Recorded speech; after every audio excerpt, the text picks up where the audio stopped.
Hey everyone, welcome to Singularity Computers Client Build 6 Part 4. In the last part of the build log, I finished the case mods and fully assembled the case. As you can see, I'm currently installing the graphics card water block. In this part of the build log, I'm going to install all of the hardware into the case except for the power supply. I'm actually going to leave the power supply for the next part of the build log. I'm also going to configure the water cooling loop and fill the water cooling loop. Okay, I'm going to get straight into it.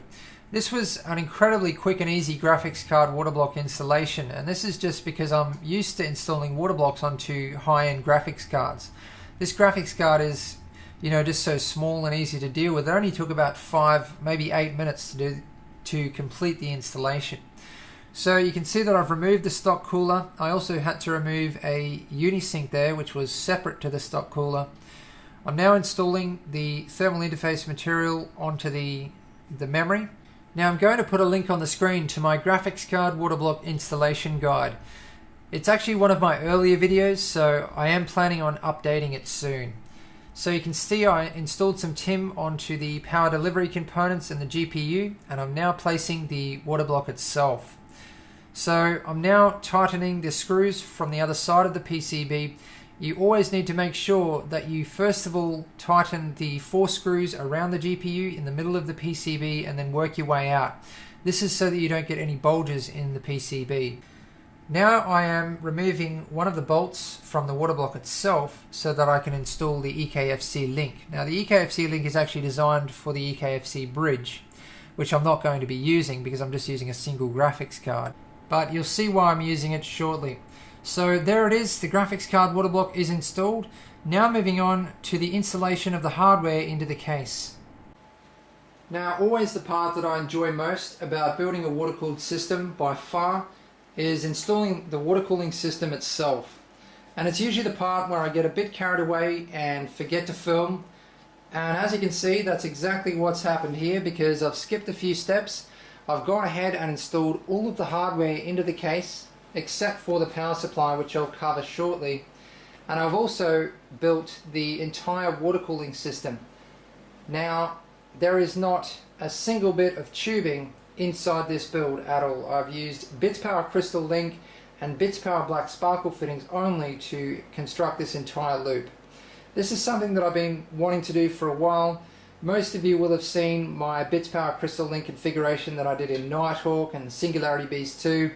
For a long time I've been wanting to do an entire build out of it. What's been stopping me is that BitsPower Crystal Link actually has a length limit. So obviously with a build this small, I didn't reach the length limit. I was able to construct this entire loop out of Crystal Link. There is certainly ways of getting around that length limit, and that is something that you'll see on my channel in the future. But for now I'm going to give you a look around this loop, and I can tell you I am really stoked with the way this looks. I never hold back when I'm proud of something, when I'm happy with something. I'll just say it, I don't care. So as you can see, I've installed the motherboard, the memory, the CPU water block, the graphics card water block, both of the radiators, all of the fans. So there's 4 fans in this build in total. The reservoir, the pump. I've also installed both of the SSD, so that's the OCZ 128GB and the 1TB Western Digital Blue. So they're both installed and ready to go. Now absolutely please ignore all of the cables so far in this build. I have not started on the cables. I haven't started on the power supply. I still need to modify all of the power supply cables, sleeve them, sleeve a lot of the cables in this build like these. I'll probably end up possibly re-sleeving some of these, although I can't really get to them now. But these are temporary, okay? I temporarily sleeve these so I could see what white would look like in the build. And the reason I was so careless with the sleeving is because I'm just going to cut it off. This is TechFlex PET. It's definitely not what I'm going to use, but I need these particular SATA cables. I'm going to sleeve them in something else. So that's why I temp sleeve them. I have another order coming, which I'm actually really looking forward to what the cables are going to look like in this build. I'm excited about the sleeving I'm going to use. I think it's going to look amazing. So the loop, I'll go right around. I'm not going to go through all the fittings because we'll definitely be here all day, but you can see it comes out of the radiator down there, and there's a fair number of extension fittings down there. It comes up into this T fitting here, and that's where I've installed the drainage system. Now, I could have put the drainage system through the floor. I could have drilled a hole in the floor and had a fill port and capped it off down there, but I don't like doing that because, for one thing, how often are you going to use a drainage system? If you're using Mayhem's coolant, you might only use it every 2 to 3 years. So why bother building something so incredibly involved, which is only going to be used maybe once at the most in the lifetime of the build? This is only about an inch above the floor anyway, and all you need to do to empty the last of that coolant out, which will only be in the bottom of this radiator anyway, is just slightly tilt the build over. So that's it. What you'd have to do if it was through the floor is somehow get access to it underneath the case, which I hate doing. It means you need to hang the case over an edge and somehow put a container under it. It means you might need to get a 90-degree fitting up there that kind of fits there. It's annoying. All you have to do with this is connect up, well, what I do, I love these Bits Power taps because you just put a barb fitting in there, push a piece of tubing over it as long as you want, and I could just leave the build there, connect up the tubing to the barb, hang it over the edge down here, put a big bucket down there and just, slowly drain out and catch all of the coolant. And at that point there, it's going to drain everything, That's just about the lowest point. It's going to drain the top rad, all of this over here, definitely all of that, the res, so no problems there at all. So that's a Bits Power Black Sparkle tap. I've got a cap there, have a rotary fitting there to allow me to rotate the tap 360 degrees.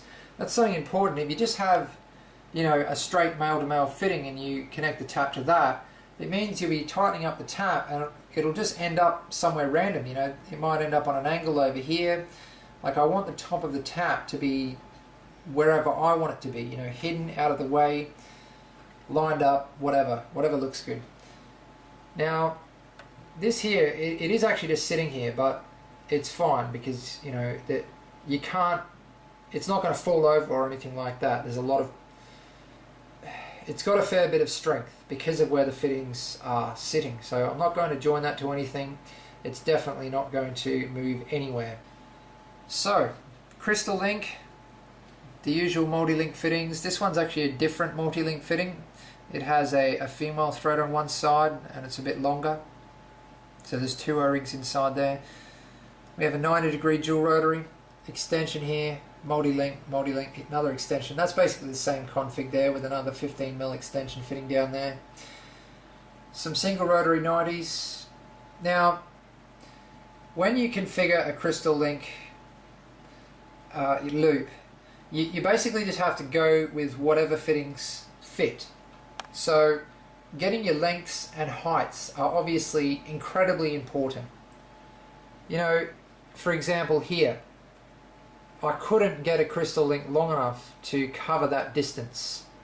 So how are you going to make up some extra distance? I used dual rotary 90s, which are a bit longer on both sides. Still wasn't quite long enough, so I used some 15mm extension fittings in there.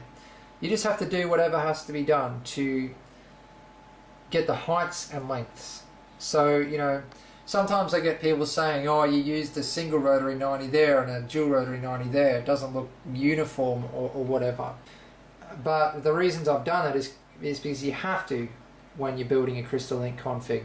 You don't have a choice. If you want to build it in Crystal Link, this is just what you have to do to get those lengths and heights. So I have here another awesome looking high quality component from Bits Power. So this is a flow sensor, and I actually have no need for a visual flow indicator in any of my builds because I always set up plenty of fail safes. I always install software in all of my builds, in particular my client builds, which monitors pump RPM, and I set it up so that if the pump RPM gets below a certain point, there's an alarm that goes off, and then if the pump stops, the system shuts down. So there's plenty of fail safes. Something like this is not necessary in any of my builds. The only reason I've installed it is purely for aesthetics, and that's because this back panel here is blank, or was blank. I can't install a fan there. A lot of people have told me to, but I obviously can't because these fittings are sitting right up against the back panel. That's because the radiator is actually touching the back panel. The radiator hangs down too low also. Definitely not going to fit a fan there, so I thought it was a perfect position for this flow sensor. Now, this is a black flow sensor. It's not a black sparkle flow sensor, so it doesn't exactly match the fittings. But the color scheme of this build is blue, black and white. I know I said it was blue and white at the beginning of the build log, but I meant to say blue, black and white.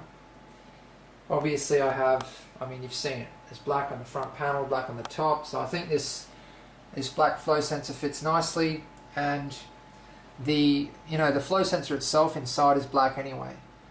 Okay, up there I have a 1-inch D-plug, and then over there, now this is a configuration that I need to do when I can't get any fittings that will get me the correct height. So what happened was, out of all the extension fittings, I tried dual rotary, single rotary 90-degree fittings. I couldn't get the correct height. I ended up with a crystal link coming down on an angle, or going back down that way on an angle. Whatever I did, it was on an angle. So when you get a situation like that, this is something you can do. I won't explain it too much, but you can see there that the dual rotary 90 connected to the single rotary 90 will rotate 360 degrees. It'll give you any angle you can think of. So yeah, that's something that I came up with. It works really, really well. So into the graphics card, out of the graphics card, you can see why I used the EKFC link just there. I really needed that inlet and outlet to be on the top of the water block. Even there, it's annoying. I really wish that EK didn't make this change. I wish that they had the old design where the inlet and outlet was on the top or bottom of the water block. It was here. So I could have just connected it up straight into there and into there. It would have made it a bit cleaner. It would have meant 2 less 90-degree fittings, but anyway. Now, I mentioned previously in the build log that I was going to leave the side panel windows until the end of the build, and the reason for that was because I wasn't really sure how I was going to design them, how big I wanted them. It really depended if I needed to hide anything in this build, cables or anything like that looks a little bit ugly that I wanted out of sight. But at this point in time, I know for sure that I want those side panel windows as big as I can possibly get them. So both side panel windows the same, as big as they will go. And actually this side panel window is, the main one. From this side you can see almost all of the loop. Just to look through the back there at that flow sensor. Now obviously I could cut a hole in the back panel here and mount the flow sensor in it.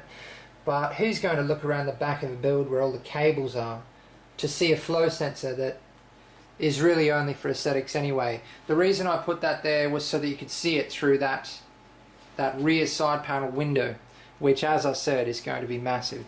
Okay, now looking from the other side.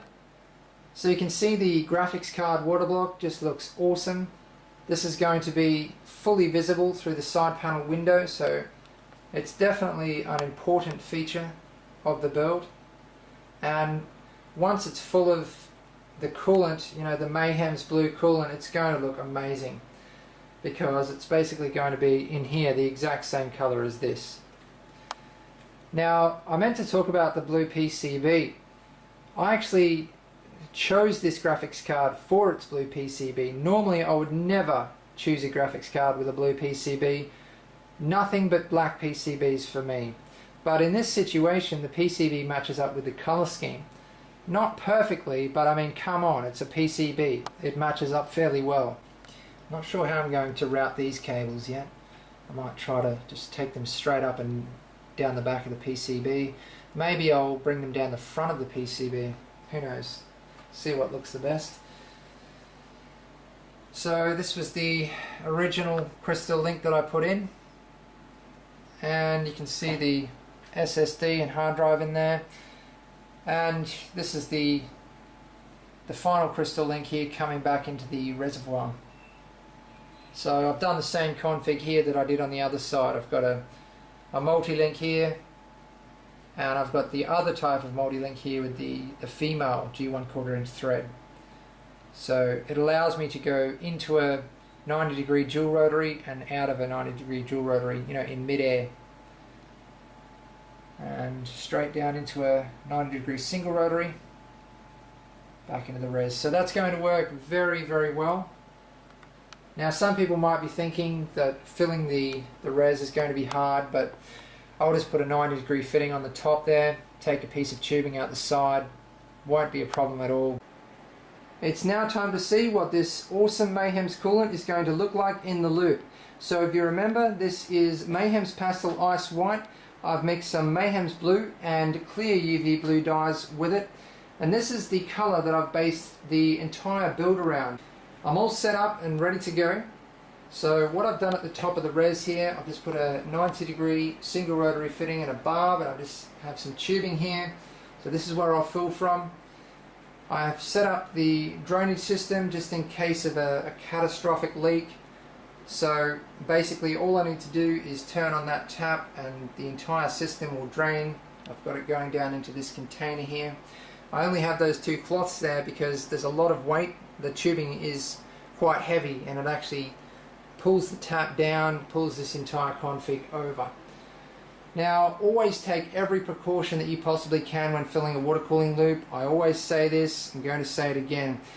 You need to prepare for leaks. What I do is I use paper towels or similar, and I put it wherever a leak could damage components or get into a spot that is difficult, or impossible to clean. And if you do this and you get a leak, it's really not so bad at all. It's not a problem because you're ready for it. It doesn't end up doing any damage, you don't end up having to clean up anything. So, why not prepare? I don't expect to have any leaks, although Crystal Link is very temperamental. If you have even the slightest angle, of the Crystal Link going into one of the fittings, or you haven't pushed the Crystal Link into one of the fittings properly, you can get some leaks. Sometimes you get things stuck in there. Little piece of hair, something like that, and you end up getting a slow leak. So besides all that, I have the pump connected up to my Phobia, what would I call it? It's like a laptop power adapter. It's specifically designed for this, so it just has one of those plugs on that end. It's about 90 watts, so it's plenty of power for running, even multiple pumps and more. And nice long cable. It goes to a single Molex. Now I just have a Molex splitter connected up to it because sometimes I need to run a couple of pumps. In Singularity Beast 2, for example, there's dual MCP 655s, so this just goes out to 3 Molex, and I have the pump connected up to one of those. There's a number of ways of leak testing your loop. You can just use the power supply inside your build, jump start it, disconnect everything but the pump. You can also use a power supply externally from your build and only connect up the pump and jump start that power supply. That's actually the way I did things for quite some time until I got this Phobia power adapter, which is designed for the job. It just makes it so easy, saves a lot of space. The only problem with this is that it doesn't have any switches anywhere, so you can't switch it on and off. The only way you can, cut and connect power is to actually plug and unplug it, which is very annoying. I might mod a switch into it somehow. So there it all is, ready to go.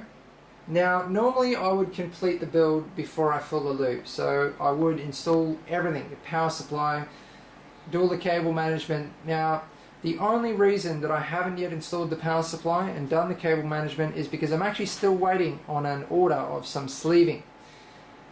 So I've been waiting on that order for a while, and I thought instead of waiting probably a few more days, I might as well just get the loop filled, the leak testing done, And then all I need to do is install that power supply, and I can easily work around this particular loop. Anyway, I'm going to stop talking and get on with it.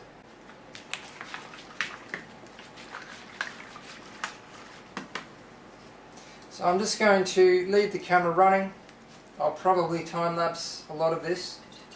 Wow, the coolant is an amazing blue. It looks even better outside of the bottle. I'm definitely not going to use all of this, probably not even half of it. So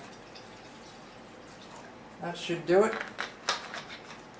So that's where I'm down to on the bottle. This is a 1.5 litre bottle. Let's see how much we end up using. It's going to be a little bit slow to fill because of the way I have that 90-degree fitting and the tubing going into the top of the res, so I'm just going to take my time with it. I get so many people commenting on dyes. Every time I use dye in a water cooling loop, I get people saying that dye is going to clog your loop. And there's no talking these people down. It's something that I've tried to clear up a number of times in previous videos, and I'm definitely going to talk a lot more about it in the future, mainly in my upcoming review on Mayhem's coolant.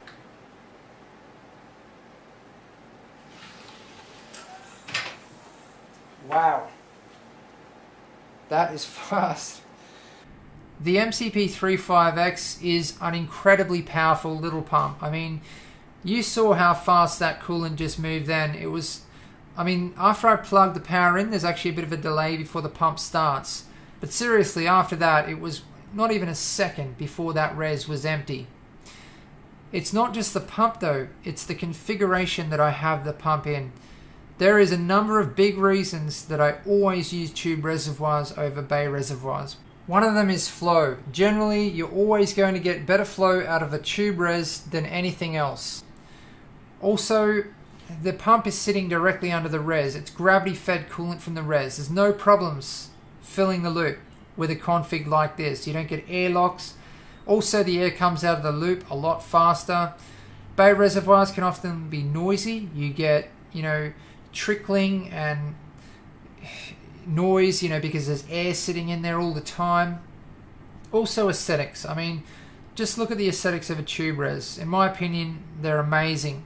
Not only that, tubing routing, which also strongly affects aesthetics. Having tubing going up to the back of the 5.25 inch bays, in my opinion, looks terrible.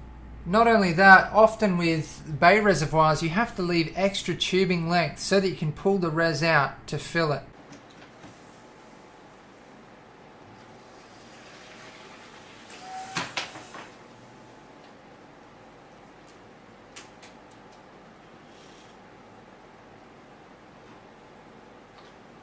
Okay, it's ready to go again. So I ended up adding 2 drops to the coolant that I had left in that container, which I think should be enough to fill this loop.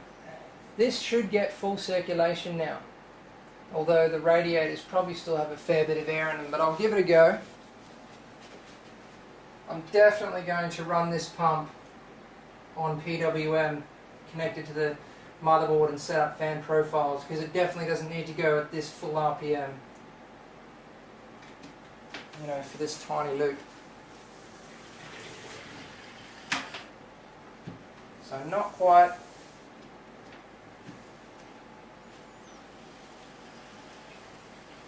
There it is. Full circulation. No worries. The coolant now, with the amount of blue dye extra that I added, is, in my opinion, almost exactly the same color as the paint.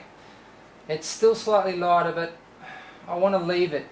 I'm not sure if it's lighter or if it's just more of a vibrant color. It's kind of difficult to tell, but the reason I'm going to leave it is because it's full of air at the moment, and the air makes it look lighter than it actually is. Once the air is out of the loop, it will go a lot darker than it is. I think it might even end up a little bit darker than the paint job on the case. The memory, the PCB of the graphics card, and some of the other components on the motherboard are, definitely darker. but I think the cables will create kind of a nice balance. I mean, it's not as if you can match up every single colour perfectly, put it that way. I'm going to leave this running for a little while, and then I'll remove all of the paper towels and everything else that I have set up here, and I'll give you another look. The loop is full and the leak testing is complete, and I must say I'm definitely happy with this one. When I start a build, I have a picture in my mind of what it is that I want. I'm talking about a level of quality and also an overall aesthetic. And the overall aesthetic, it's not specifics that I'm talking about, specific components. It's like an overall artistic design, and I'll just keep working until I get to that clear picture that I had in my mind. And actually a number of times with this build in particular, I've decided to go a bit further than I originally planned. For example, with the Crystal Link, I was going to run a bit of Crystal Link in this build, but also a bit of tubing. That's what I was planning originally. But once you get to a certain point, you see the possibilities and you think, why not go all the way? Because just to go that little bit further is going to make a massive difference. It's worth it. So I really don't know what more to say here except bragging. No, I'm just kidding. But I was going to say what really makes it for me with this build, my favorite aspects of the build is first of all the mods, and not really for the aesthetics but for the practical reasons. The front panel brings so much more airflow to that front radiator, so that's just great. The shroud has given me so much more room inside the case. It's allowed me to increase the radiator capacity, improve the performance of the water cooling system. If you look in from the side horizontally, you can't even see the 280mm radiator. It's hidden up in the roof of the case, and that's definitely improved the aesthetics also. So the paint job, I've put so much time into perfecting it, and I'm definitely happy with it. If anyone puts a lot of time and effort into anything, the result is going to be good. Definitely Bits Power Crystal Link and Black Sparkle fittings. I could go on about them all day. I'm just so glad that there's a company out there that knows how to make enthusiast components and just gets it right every time. I just love using excellent, high-quality components with such amazing aesthetics. They're really a pleasure to use, and they make my builds what they are. And that also goes for Mayhem's coolant. I use Mayhem's coolant in my client builds for a reason. I can rely on it to run for years in a loop without any problems. Not only that, their range is just incredible. The colors, the colors are just endless, and they're so incredibly vibrant. You can just create any kind of aesthetics and colors within a loop with Mayhem's coolant and dyes. And I've based an entire build around this particular color, so excellent coolant, there's no doubt about that. Now, I know a lot of people don't like the CSQ design, EK's new water blocks, but I don't even really care about the CSQ design in this build. I just love the frosting on the blocks. It really complements the coolant. Just take a look at the graphics card water block and the EK Supremacy. They both just look amazing. And with lighting, they're going to look even better, as I always say. So I better leave this part of the build log here. In the next part of the build log, I'm going to focus on modifying the power supply cables, sleeving them, doing the cable management, and going through the performance and temperature results. That sums up this video. Thanks for watching. Please subscribe, like, and favorite if you want to see more.